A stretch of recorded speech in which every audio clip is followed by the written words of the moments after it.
You are a father. You are pregnant.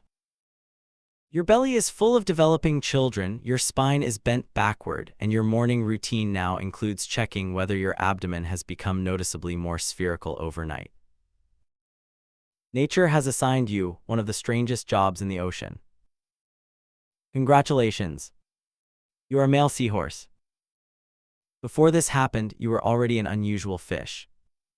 You swim upright, which makes you look dignified right up until the current moves faster than you do. Instead of a powerful tail fin, you have a curled, grasping tail that works more like a tiny anchor.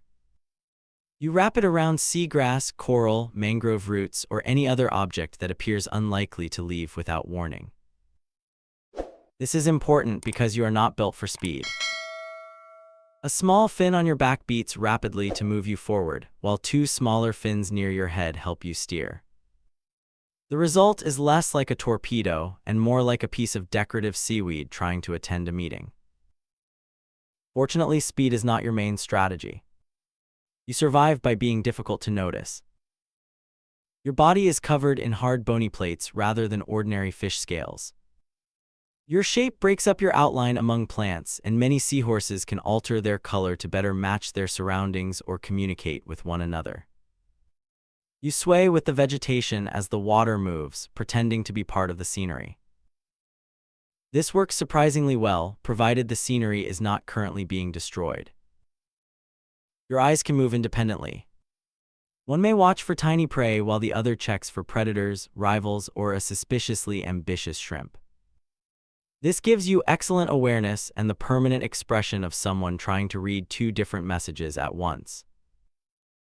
You do not chase food very far. Instead, you wait. A small crustacean drifts within range. You angle your long snout toward it. Then you rapidly expand part of your head and throat, creating suction that pulls the prey into your tube-shaped mouth. There are no teeth involved. There's very little chewing involved. The shrimp simply exists and then it does not. Because this feeding system works only at close range, you spend much of your day hunting tiny animals one at a time. It is an efficient method if you define efficiency as eating repeatedly while moving almost nowhere. But feeding is not your biggest challenge. Your biggest challenge begins when another seahorse arrives and decides that you look reproductively acceptable. Depending on the species, seahorses may form pair bonds lasting through a breeding season, although the idea that every seahorse mates for life is too simple.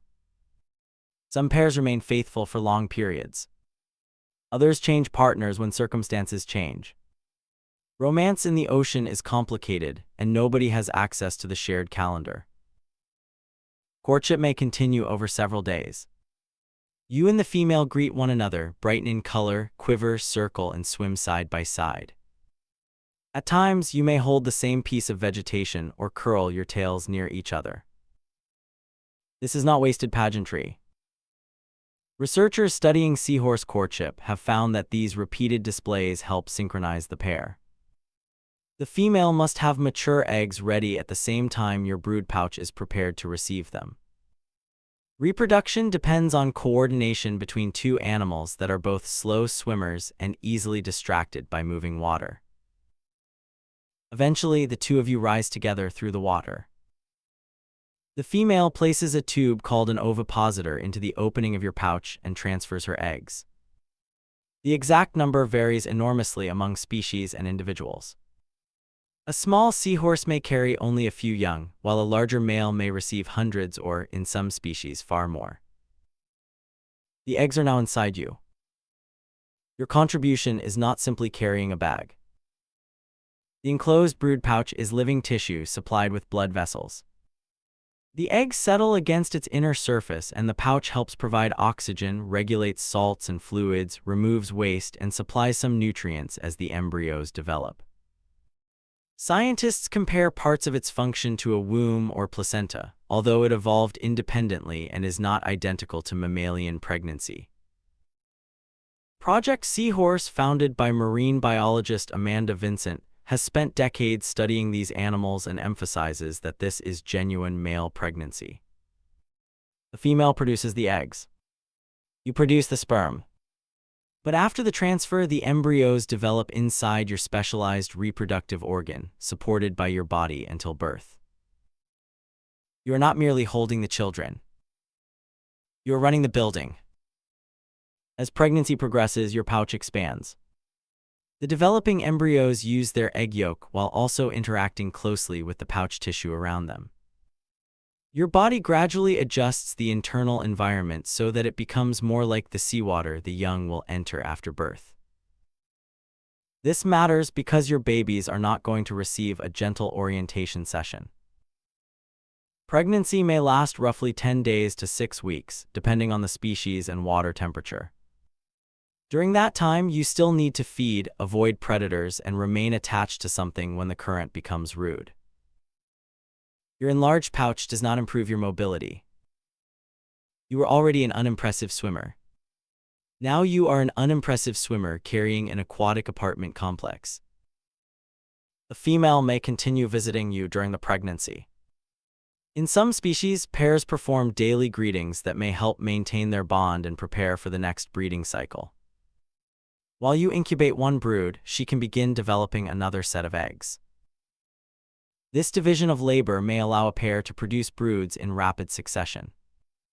One parent prepares eggs while the other carries the embryos. It is a remarkably productive arrangement. It is also the closest nature has come to creating a biological shift schedule. Inside the pouch, the embryos gradually become recognizable miniature seahorses. Their snouts form. Their tails curl. Their bodies develop the same upright shape that will later make swimming unnecessarily complicated. Not every embryo necessarily survives development. Brood size, embryo success, and newborn condition vary with species, parental health, temperature, food, and environmental stress. Seahorse pregnancy is unusual, but it is not magical protection from every problem in the sea. Then the final stage begins. Labor. Your body contracts. You bend, pump, and thrust, forcing water and young through the pouch opening.